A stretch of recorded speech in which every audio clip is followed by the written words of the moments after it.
এইটা হচ্ছে Tongi college gate. Tongi college gate থেকে এই যে ফ্লাইওভারটা একদম সম্পূর্ণ ব্লক, আর পাশাপাশি কিন্তু এই যে এই পাশে সম্পূর্ণ রাস্তা ব্লক। এই যে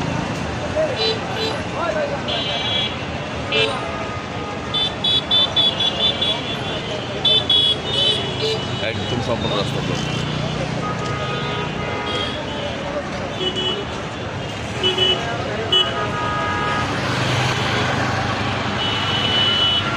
পাশাপাশি কিন্তু হাতের ডান পাশে কিন্তু কোনো গাড়ি নেই, যাত্রী সবাই দাঁড়িয়ে আছে।